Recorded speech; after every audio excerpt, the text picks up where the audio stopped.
Hello everybody, এই ভিডিওটা সেই সমস্ত স্টুডেন্টদের জন্য যারা ক্লাস 10 থেকে 11-এ উঠছো তোমরা এবং চোখে অনেক স্বপ্ন নিয়ে। কীরকম, অনেকে হয়তো ছোটোবেলা থেকে স্বপ্ন দেখেছে আমি ডাক্তার হব, কেউ হয়তো ইঞ্জিনিয়ার হওয়ার স্বপ্ন দেখে, কেউ হয়তো সায়েন্টিস্ট হওয়ার স্বপ্ন দেখে, কারো হয়তো স্বপ্ন যে MIT স্ট্যানফোর্ডে গিয়ে রিসার্চ করা, এবং বিশেষ করে আমি যেটা দেখেছি যাদের ইঞ্জিনিয়ার হওয়ার স্বপ্ন তাদের ম্যাক্সিমাম ক্ষেত্রে বোম্বে IIT কম্পিউটার সায়েন্স, তাই তো? সুতরাং এই সব জায়গায় চান্স পেলে কিন্তু সারা পৃথিবী কিন্তু হাতে চলে আসবে। এবং একটা কথা মাথায় রাখতে হবে, এবং এইগুলোর জন্য সব থেকে ইম্পর্টেন্ট প্ল্যাটফর্ম হচ্ছে ক্লাস 11-12-এর প্ল্যাটফর্ম। ক্লাস 11-12-এ যদি ঠিকঠাক করে প্রপার স্ট্র্যাটেজিতে পড়াশুনো করা যায়, ঠিকভাবে যদি আমরা এগোতে পারি, তাহলে কিন্তু কখনোই আমাদের কিন্তু স্বপ্ন অসফল হতে পারে না। মানে আমাদের স্বপ্ন বাস্তব হবেই। তার কারণ হচ্ছে তোমাদের মতো ছেলেমেয়েরাই তো ভালো রেজাল্ট করছে, তোমাদের মতো ছেলেমেয়েরাই তো এসব জায়গায় যাচ্ছে, সো হোয়াই নট ইউ, তাই না?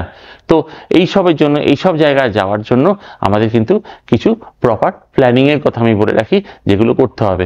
তার মধ্যে একটা হচ্ছে কোনো মতে 11-12 কিন্তু খারাপ করা যাবে না, এবং যে পরীক্ষাটায় পাস করলে অ্যাডোবের মতো কোম্পানি, গুগলের মতো কোম্পানি, ইভেন ওয়ার্ল্ডের সব বড় বড় মাল্টিন্যাশনালসরা বসে থাকে অ্যাবজর্ব করার জন্য, সেই পরীক্ষার জন্য তো একটু প্রিপারেশন করতেই হবে, তাই না?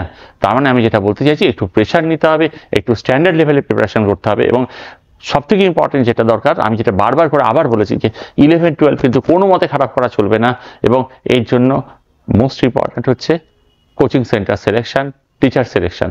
তার কারণ হচ্ছে আমি লাস্ট 18 বছরে এই জিনিসটা দেখেছি যে কোনো স্টুডেন্ট 11টা খারাপ করে ফেললো, 11 তার খারাপ হয়ে গেছে, তখন কিন্তু 12-এ উঠে এত বিশাল বড় সিলেবাস কভারেজ দেওয়া অত সোজা নয়। এবং নিশ্চয়ই সোজা, মানুষ চাইলে তো সব পারে। মানুষ যখন এভারেস্টের উপর উঠছে তখন আর একটা IIT সিলেবাস কভার করা কি এমন ব্যাপার, কিন্তু তার জন্য মারাত্মক প্রিপারেশন করতে হবে।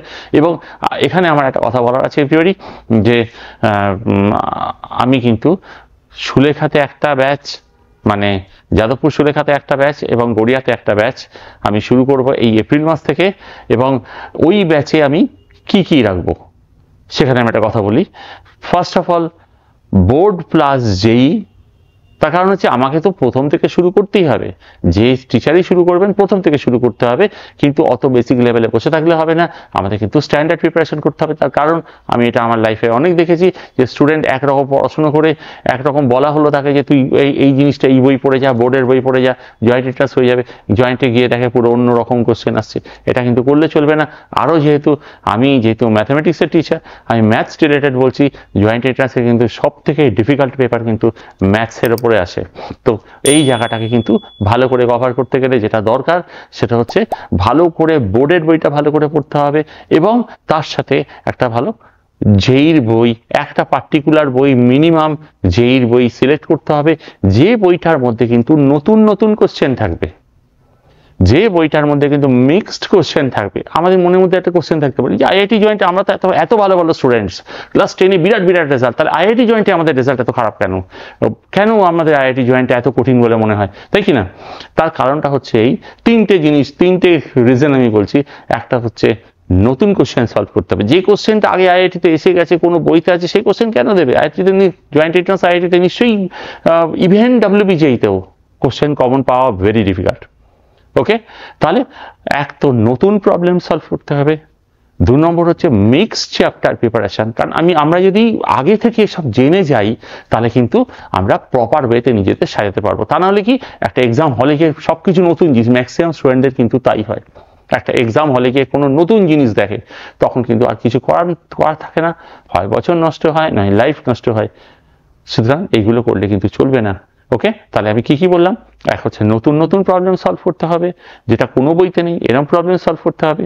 এবং 2 নম্বর হচ্ছে মিক্স চ্যাপ্টার প্রিপারেশন। 2-3টে চ্যাপ্টার মিক্স করে আজকাল কোশ্চেন আসছে, মানে গত 3 বছর ধরে ভীষণ ডিফিকাল্ট ম্যাথস পেপার আসছে, আর সেই রকম সোজা ফিজিক্স কেমিস্ট্রি পেপার। 3 নম্বর হচ্ছে সামগুলোকে কিন্তু অ্যানালিসিস করতে হবে।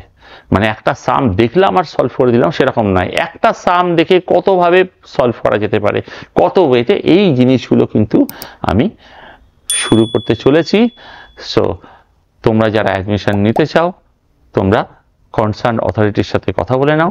একটাই ব্যাচ হবে, যেখানে আমি আবার বলছি, অনেকের মনে অনেক কোশ্চেন থাকে, এটা তো আগে তো বোর্ড দিয়ে শুরু করতে হবে, কোনো একটা পার্টিকুলার চ্যাপ্টারের বোর্ডের প্রিপারেশন তার সাথে জয়েন্টের প্রিপারেশন একসাথে চলবে।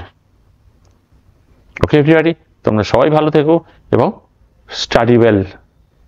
ওকে।